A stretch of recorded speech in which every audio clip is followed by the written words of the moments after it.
been a record year at the box office where even some losers were winners. In today's Entertainment City, we're breaking down the year in movies and reliving some of our chats with the stars of the biggest big screen flicks.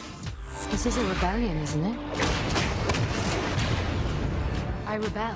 Rogue One, a Star Wars story, is currently dominating the box office, so numbers aren't final yet, but it's on track to be one of the biggest successes of the year. The Felicity Jones-led adventure in a galaxy far, far away is the first standalone film in the franchise. Of course, as you saw here on Entertainment City, Terry Hart caught up with the British star, and they discussed why Star Wars always has a recipe for success. Can you talk a little bit about the everlastingness of this franchise? It's because it's all just about human relationships. It's about love and it's about friendship, and actually it's about being quite egoless, because ultimately no one individual can do anything on their own. A similar treat for Harry Potter fans, as Fantastic Beasts and Where to Find Them forged its way out of the beloved franchise and brought us back to the wizarding world, albeit an American one this time. The flick has made a magical nearly $750 million at the box office, with Oscar winner Eddie Redmayne in the starring role.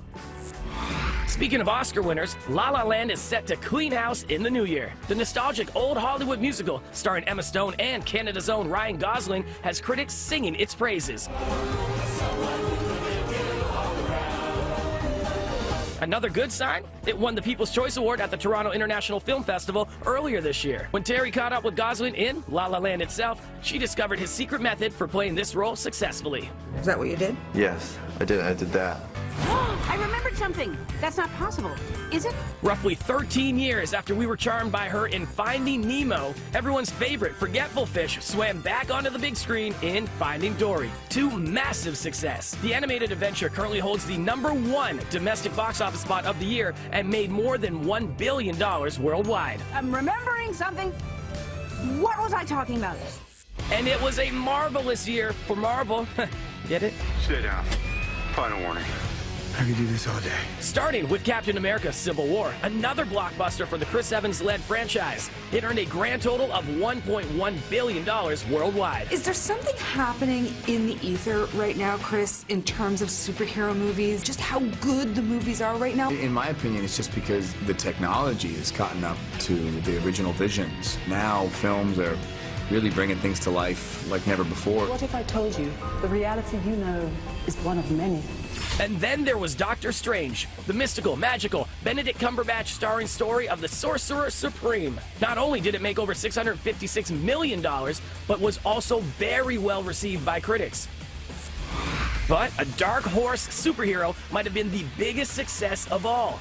Daddy needs to express some rage. Yep, the very self-aware and outrageously hilarious foul-mouthed Deadpool, played by Canada's own Ryan Reynolds, who fought hard to tell Wade Wilson's story. Well, I was a little obsessed, I'll admit that. I just felt like it was a character in a comic book universe that could occupy a space that no one else could. Oh, how right you were, Ryan. The film has become the highest-grossing R-rated film of all time, and it's been nominated for 2 Golden Globe Awards. Of course, there's a sequel on the way.